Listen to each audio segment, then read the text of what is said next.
Seems that envy is my sin. Oh, what's in the box? What's in the fucking box?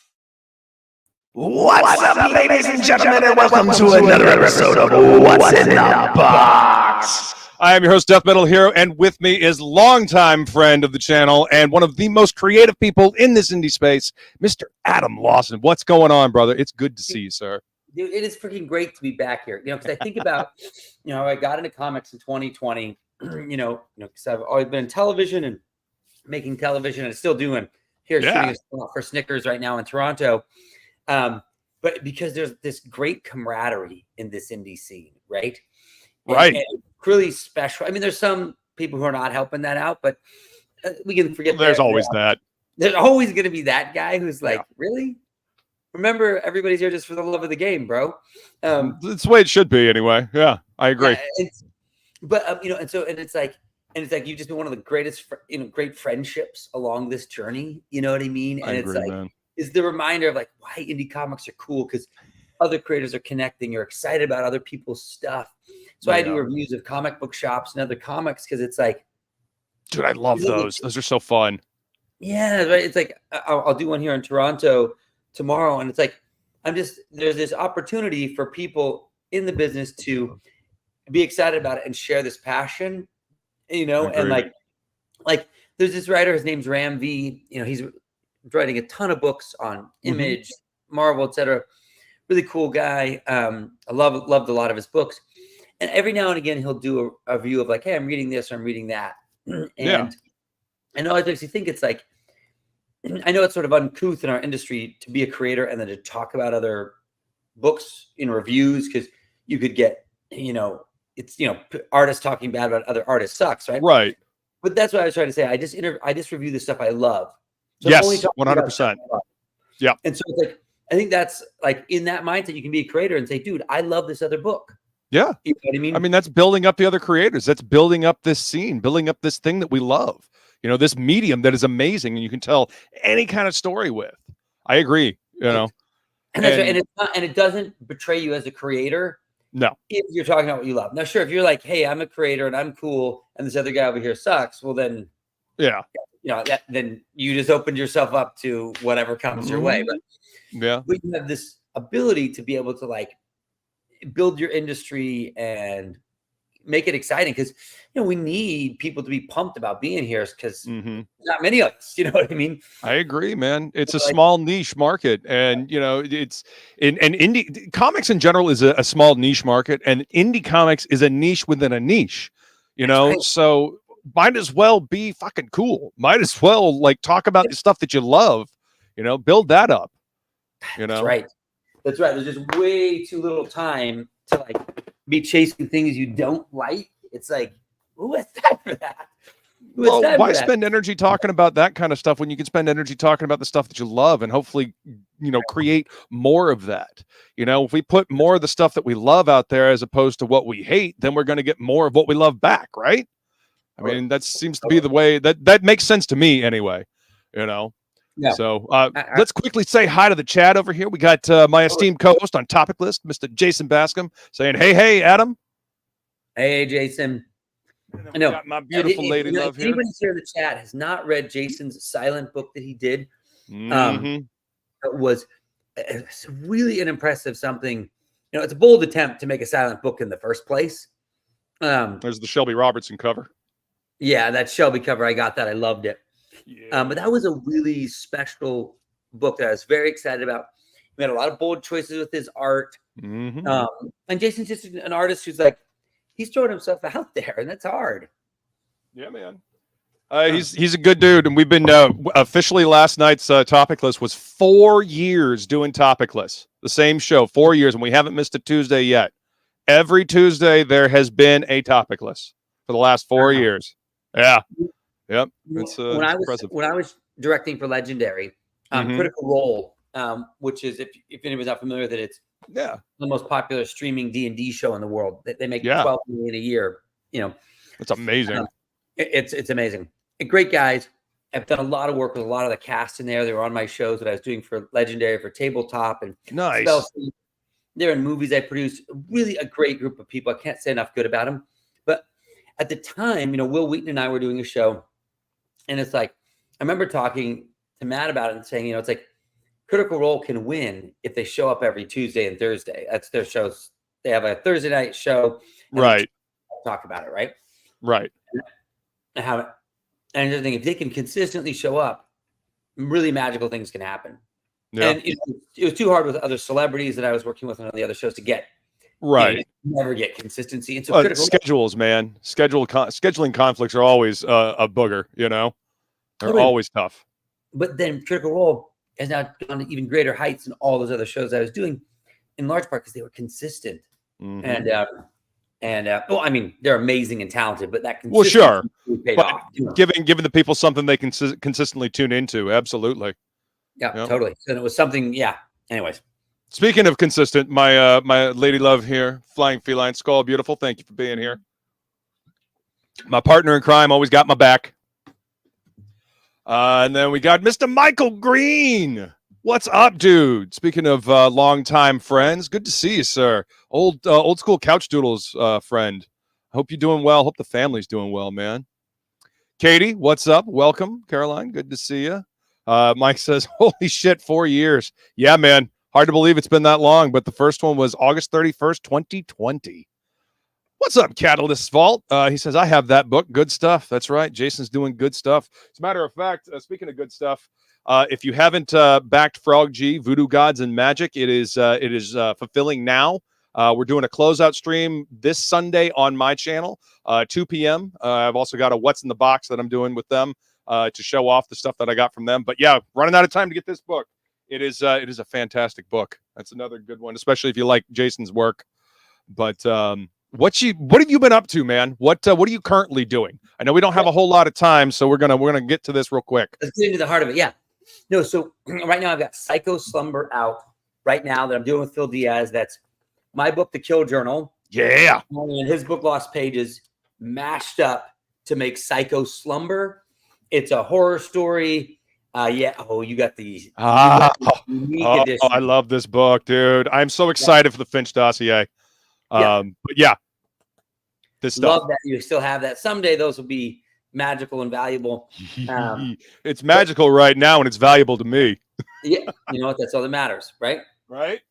So we essentially taken our two worlds, crossing over the Kill Journal and Crim and Jazz from the world of Lost Pages, and mashed them up. And what's cool about it is, Kill Journal is a story of what happens after the horror movie ends. When the survivors have been left in the blood and muck, and how do they pick their lives back up? Mm-hmm. And they end up at St. George's Church. And he offers them a solution: revenge. Go out and let's kill these slashers that kill all your friends and family. So it's sort of trauma survivors, coping in the most violent way possible.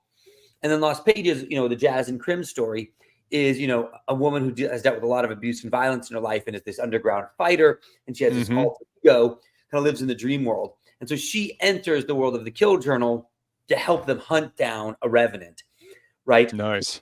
Pulled into this without knowing it. And then Crim is sort of uniquely fitted because he can kind of slip into this dream world where this revenant who comes to people and kills them in their dreams when they go to sleep. Yeah. So it's a really nice crazy mashup. It's fun. It's epic art. And it's this great world of horror. And that's also like this action horror world. So that's going to be rad. I got the link for it in the description of this video. If you guys want to go check it out, go back the book. Phil and Adam doing some awesome stuff. I'll be having Phil on next week on the 12th at 7:15 p.m. to talk fully about Psycho Slumber. So join us back then. But now we gonna get to the heart of the matter here. I've got 3 campaigns, dude. You have been kicking out the fucking jams, man. Kill Journal, Jawbone Death, Exiled. You're just knocking it out of the park, man. That's what I say. That's what I mean when I say you're one of the most creative people in this industry, just kicking out the jams with this stuff. So first one up here, I'm going to open up the Finch dossier. Yeah, let's do it. No, there's too many ideas. There's too much love for it, so I have to keep the engine going. Okay. So this is the dossier is a one-shot storyline that centers around this character Finch, who is a young boy whose dad ran dog fighting pits on the Mexico border, and one day a dog didn't show, he threw his son in the ring at 9 years old, and he killed this pit bull, and now that's 10 years later of him killing pit bulls with his teeth. Everyone in the dogfight arena are all killed off by a slasher, and he's released into the world, and he joins our preacher St. George's fight. And so this is the story about him when he first meets up with St. George and the early days of the Survivors Club. Ooh, look at that. Look at that cover. Man, I love that. And now this was a limited edition thing, right? There were only like 500 of these made. Not even that. If you turn it over on the front, there should be a stamp on it. 175 of 275. That's right. Nice. So love it. Love it. signed- Numbered. Signed and numbered. So it's a foil edition. It's signed. It's numbered. It is beautiful, man. I love the effect that cover has, man. That lava foil. chrome. Yeah. It's like a lava. So you can kind of see on camera, it looks a little funny, but it kind of looks like, you know, lava or this liquid sort of moving through it. Yeah. Yeah, the camera, unfortunately, I don't think my camera is quite doing it justice. Let me see if I can bump up the definition here and see if it'll look a little better. But yeah, this is amazing in person. And you guys, if you haven't gotten the Kill Journal, you really should. Is there any way for them to get the Kill Journal currently? Yeah, so on that Psycho Slumber campaign with Phil, you can pick up the trade paperback. It's 132 pages. It's only $15 on the campaign. That's awesome. And they can also get the Finch dossier. They can also get this book as well. Those ones won't be numbered or signed, but you can get that ish story as well on the campaign. You can get the whole story as it is. And so this the Psycho Slumber actually ties into the Kill Journal. Then where does it fall into place? Does it fall in after the Kill Journal graphic novel? Yeah, so it falls in after this guy. So that Nice. one shot happens right before this. Happens before this book. Yeah. And then Psycho Slumber happens right after. What I like about this one is it's more of an intimate tale, kind of a father and son tale. Yeah. And it's just the two characters, and I love Maxie's artwork so much. Mike Spicer, So good. The colors, I love Mike as well. His colors are so good. Yeah, because we got a little just a little taste of Finch's backstory in the Kill Journal, and I'm really curious to see how this plays into the little stinger with him at the end of Kill Journal. Speaking of Kill Journal, go ahead. Like you're saying. So if you get the Kill Journal, this dossier here, the Finch dossier here, let's see. This essentially.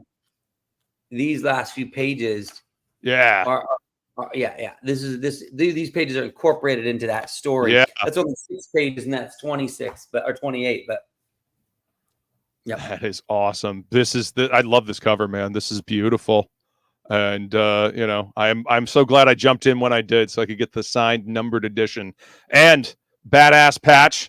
I love patches. I love the way this patch turned out. By the way, this Gifted Rebels patch, that is fantastic, man. I love it. I've got a collection of patches that I need to put on a new battle vest that I'm putting together. Specifically for indie comics. It's going to be my indie comics patch battle vest to wear at shows. Oh, I love that. Yeah. Because I absolutely love that the patches. You know what I mean? I've got a patch jacket. That I wear, and I just love having it. Right. I mean, I love my my battle vest with all my metal bands on it. But since I've dropped a lot of weight since I put that battle vest together, it's very large on me now. So I'm putting together a new one so I can have one that fits a little better. So all right. So moving on to Jawbone Death. Now, for those that are not familiar with Jawbone Death, go ahead and give them a little backstory on this one. This is Jawbone Death. This is the story of a. Now this is, I guess, in the quick form. This is the Crow meets Lobo, this is the story of a burned out motorcycle gangster who has this religious awakening while he's, beating somebody to death for his gang boss, and decides to change his life and ends up killing the leader of the gang, finds himself at the bottom of a ditch, and he awakens this this Leviathan warrior, this ancient warrior who's been at rest, and he gets selected as the avatar of this warrior to fight this horde of monsters that's been unleashed. And so he is this hero that has no reason to be the hero other than he was there. And it's his chance to redeem his sort of empty, broken life and maybe save his wife who's on her deathbed, his ex-wife who's on her deathbed due to his choices. Right. And it's a broken hero trying to fight an impossible horde, which he will most likely lose against. Right. And it has this, the villain is this myth slayer who has been locked in this tree, the killing tree, for 1,000 years, and has been woken back up and has come to consume the land. So it's this modern fantasy bit, and it's all so like cool. You can see there in the shirt. I'm so glad you got the shirt. Oh, dude, you know me. I love merch. I mean, I got my Mary Boys shirt right here from our boy Chubb over across the pond. Love this book. Yeah, I love merch. I love the way this turned out, man. The colors are so vibrant. I know Jason really is good at landing the coloring, because Jason colored it, landed it for print, and it really paid itself off. He's awesome. I love the show that he's been doing with our boy Will Perdomo for comics' sake. Such a fun show to watch. They're killing it. Yep, totally killing it. And this book, issue 1, is out, kind of like with the other one. It was signed and numbered, but there is a issue 2 is coming. There's a sign up. I can't wait, man. You can sign up to be notified. You will be able to get issue 1 on it. It won't be numbered. But oof. Yeah. another patch. Love it. Got all kinds of goodies to put on that new battle vest, man. It's gonna be an impressive sight when you walk out there. Yeah, buddy. It's gonna be fucking rad. I am looking forward to that battle vest. Look at that. Man, that is gorgeous. I love the fact that you're doing the kind of holofoil, adding some a little pizzazz to the covers. It's a lot of fun. And to answer your question, Michael Green, I've lost about 50 pounds since the beginning of I guess last year. Yeah. And it's I can definitely tell in in my clothes, that's for sure. Went from wearing 2X shirts down to extra large. And now some of my 2X shirts they look like tents on me. Shiny, says Feline. Yeah. Well, this one awesome. Is like is a star effect. Yeah. In some ways, I like this one even better. Also, the colors in this really lent itself to it.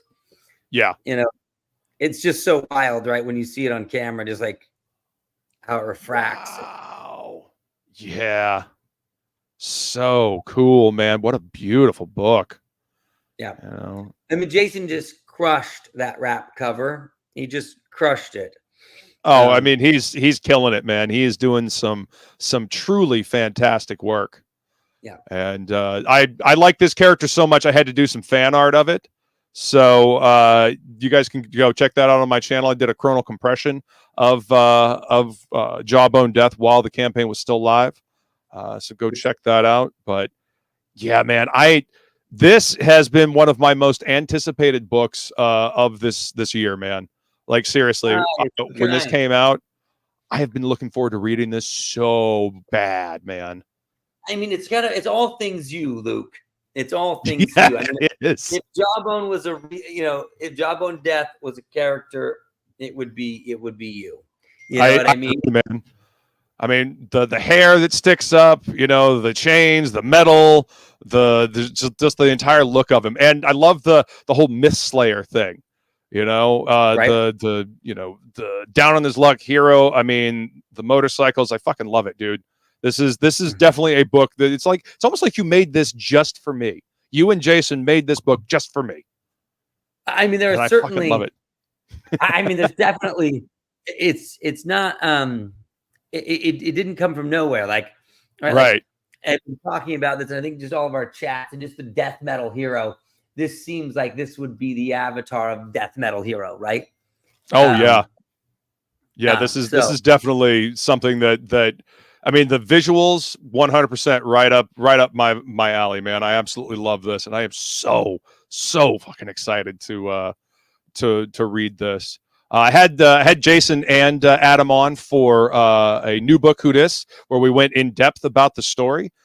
So go check back on my live videos, and you can see that, where we talk about the inspirations for this character. So, dude, I am so friggin' excited for this, and I am wicked excited to be able to wear this shirt. For the Mistslayer, you got to open that book. You can see the last couple of pages. You can really kind of see that Mistslayer character come to life here. Man, look at that! Look at that fucking badass work. Yeah, I know. It's just Jason really outdid himself here, but you can see this like centipede guy. Like he's got that arm that's a centipede. You know, this is wow! Yeah, there he is. Yeah, and then there in the top left panel, kind of see. Yeah. And this is wild. This is his queen, this woman. And she like goes into like worm form. And if you can see the page before, she like when she goes back into human form, she's like the worm shoots her out in this sack, and then she has to is so gross. Yeah. I love it. It's like a gross 80s slasher flick with a supernatural superhero. I fucking love it, man. And the artwork inside is gorgeous, man.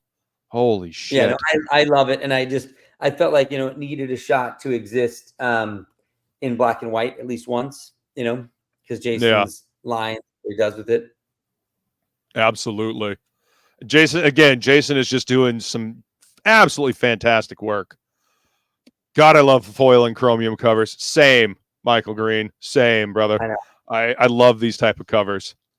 And the work that Jason's doing on Meathead, I'm super excited for that book as well. That he's doing with Will Perdomo.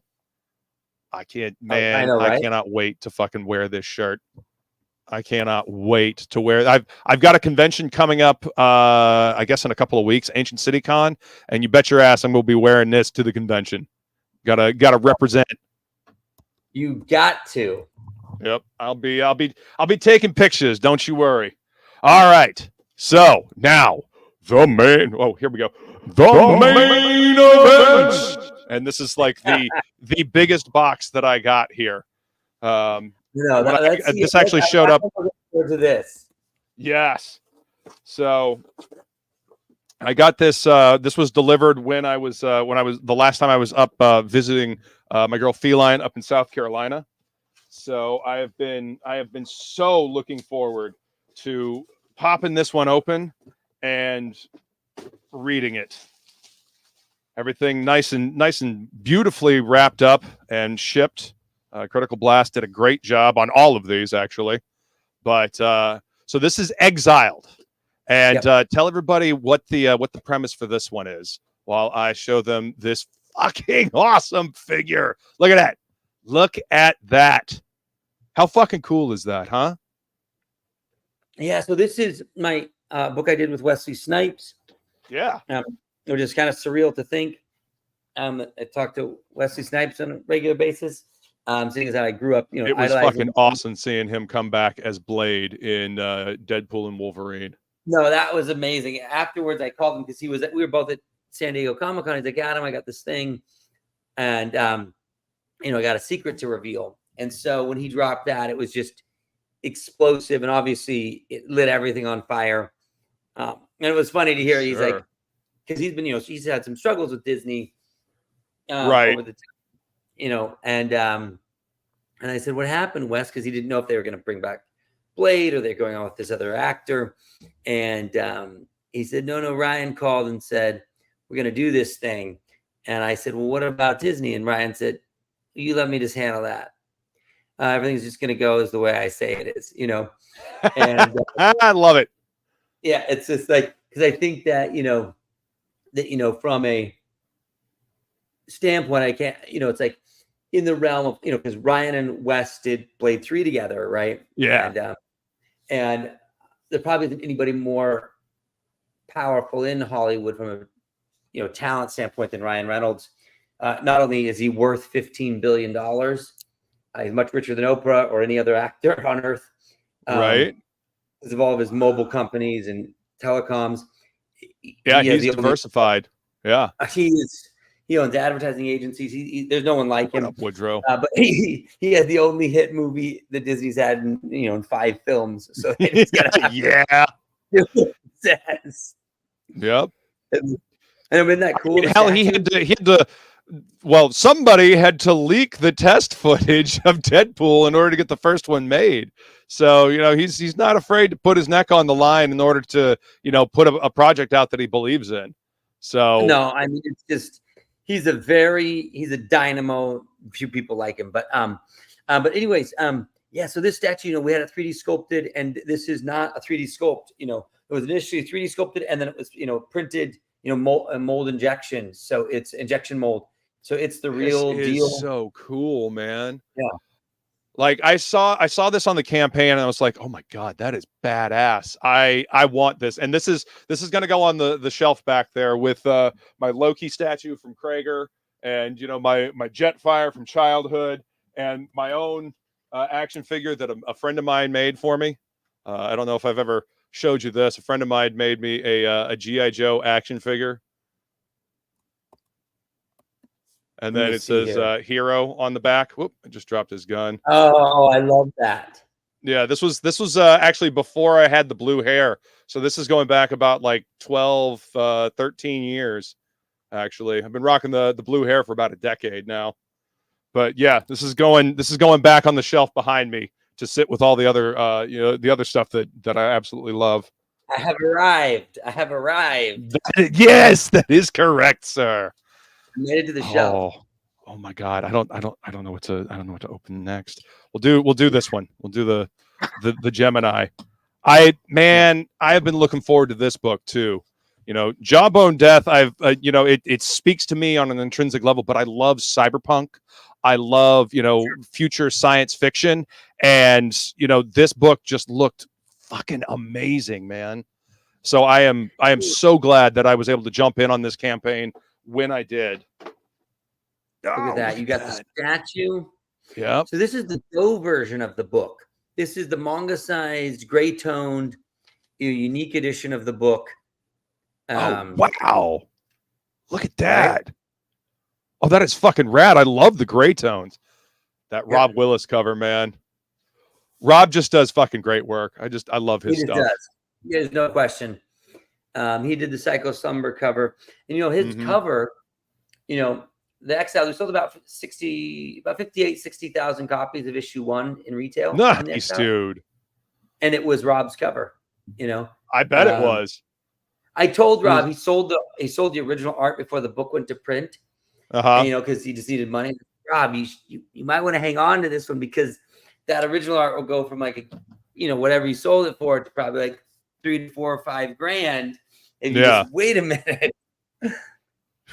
Man. Yeah, that I remember the auction that he sold that one on, I do believe. And yeah, I want to say it might have been on a Red Valkyrie art auction. I might be thinking of a different piece. But yeah, it's just a beautiful cover. This is really cool. It's going to go up on the shelf with some of the other manga that I have. What do you think about this size? You like this size? You going to do more stuff in this size, you think? Well, I guess here's what I think. I like the size I like the most is 9x6, just in general for storytelling. I thought I would try something like this to give sort of an alternate experience of the book. I don't think I would do it again. Okay. I think it was good. I think people liked it as a novelty, but I don't know, like when we were at San Diego Comic-Con selling, we sold out a couple hundred copies, like 150 copies of the large oversized one. We didn't sell that many. I don't think it resonates as like a go-to piece. Right. Well, especially over here in the American audience, just because, you know, we're used to this size, you know, and this Blade Runner homage cover is fucking cool as shit, by the way. I love this. Right. Isn't that great? Yeah. So cool. Oh, I can't wait to read this. I'm going to have a lot of good reading over the next couple of days. I know. Yeah, I know. There it is. There's issue 1. And we wanted to give everybody, because it took us so darn long to get the thing done, make sure they got a first printing of issue 1 of the book, you know. And then this is the Forgotten Wars. This is a, Exiled is 7 meets Blade Runner. It's story of a detective chasing down a serial killer 5,000 years in the makings.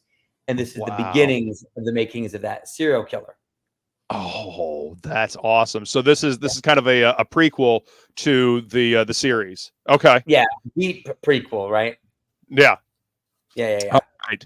So here we go. This is the big main book of the series. And go ahead and pop this open. I know we're running out of time here. Again, I really appreciate you coming to hang out with me, Adam. It's always a pleasure speaking with you, man. No, it's like whenever I'm out of town on a shoot, it's like I have a window and then it can just disappear in a moment. Look at that print. Preston, man, speaking of another dude that just constantly knocks it out of the park, our boy Preston always delivers. Like, he always does such good work, man. I love his stuff. Every time. See, he did 6 covers for us. There's another Rob Willis cover that he did for this, because you got the Indiegogo. It's interesting. In San Diego, when we were selling these, the Indiegogo covers, it was just overrun that we had, right? Because we did Chinese printing. So you have to order pretty high. Those sold out first. And those covers never exist in any other format but this. So it's pretty dope. Oh, man. I love this size, dude. This is so cool. Seeing it just like this size. I mean, this is a standard comic book size, everybody, and then this is the larger size. What's the name for this this size here? So I don't even know if there is a name for it. Marvel did a book called A Wolverine Black, White, and Red.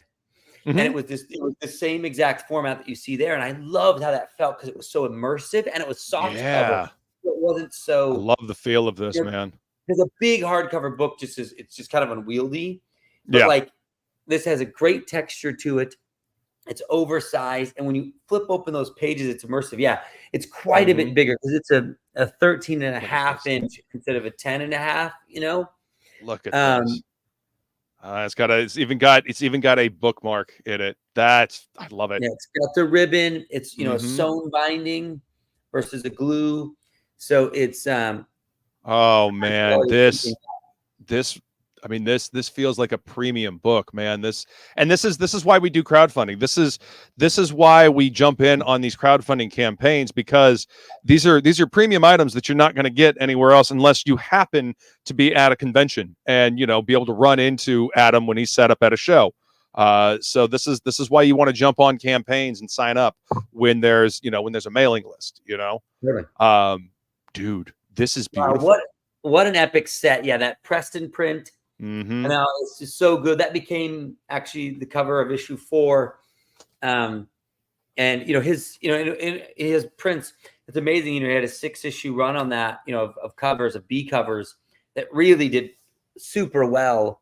And I know, Preston is, like you're saying, he said it's like blows my mind all the time. Like when he comes back with these covers, he's like, Willis is this way a little bit too. Like, you give Willis some direction, but then he just kind of goes and does this thing. You can't nitpick it. He just like, Adam, just let me do it.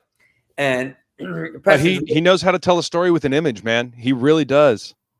I know. And so Preston's a little bit the same way, right? It's like he's just like, you kind of give some notes, and then it's like, let me just do it, Adam. And then and you get these epic pieces that are right out of Heavy Metal magazine, Right. Yep. This is incredible. So is there going to be more Exiled, or is this a one and done story? No, I mean, it's definitely, if you read it, it's not one and done. Okay. It's, it's the first arc of it. Mm-hmm. I'm hoping there can be more. I've got to rally a publisher and Wes and a whole thing to get it happening. So right. When that will be, I can't guarantee. The trade drops in bookstores mid-October. Awesome. So if you guys, that's a perfect time for it too. Spooky season. Right? Spooky season. Yeah. I'm hopeful there will get to be a more, but it might take a little longer than we would like. Right.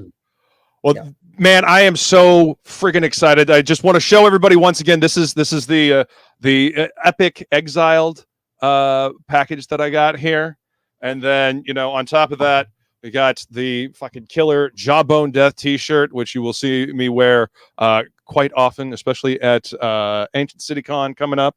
The book, the patch for Jawbone Death. I mean, what a haul here, dude! This is buddy. Gifted Rebels patch and the Finch dossier. Man, this is like a mini Christmas for me, Adam. Seriously.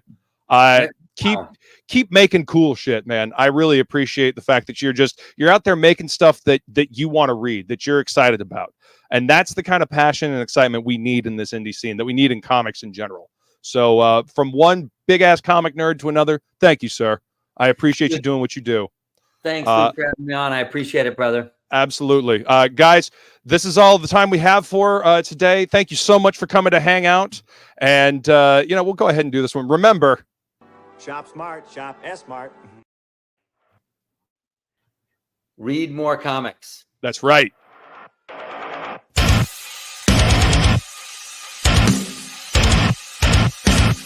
It seems that envy is my sin. Oh, what's in the box? What's in the fucking box? Oh, come on. Yeah, it's not wanting to end.